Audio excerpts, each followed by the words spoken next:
এই লোকটি ঘটনাক্রমে এক আজব শহরে চলে আসে। সেখানে সে একজনকেও দেখতে পায় না।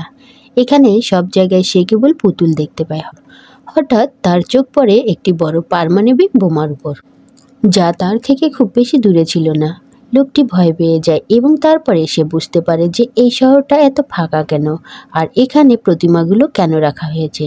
মানে এখানে পারমাণবিক বোমা পড়তে চলেছে। তখন সে একটা সতর্ক অ্যালার্ম শুনতে পেল।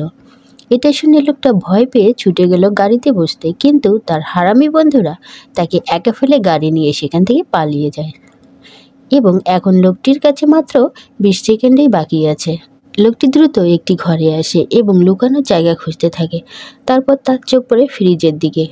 লোকটি অনেক কষ্টে ফ্রিজের ভিতর সব জিনিস সরিয়ে ফেলে এবং শেষ 3 সেকেন্ডের মধ্যে ফ্রিজে ঢুকে নিজেকে লুকিয়ে রাখে। আর ঠিক সেই মুহূর্তে পারমাণবিক বোমা বিস্ফোরিত হয়। বোমার কারণে প্রচণ্ড বিস্ফোরণ হয়, আর যার কারণে সেই ফ্রিজটি কয়েক মাইল দূরে গিয়ে পড়ে যায়। এবং বিশেষ ব্যাপার হলো সেই মানুষটি এখনও সেখানে নিরাপদে বেঁচে আছে। হয়তো নোকিয়া কোম্পানি ফ্রিজগুলো বানানো শুরু করেছে। বন্ধুরা, তো ভিডিওটি ভালো লাগলে অবশ্যই একটি লাইক দেবেন এবং চ্যানেলটি সাবস্ক্রাইব করে আমাদের পাশে থাকবেন। ধন্যবাদ।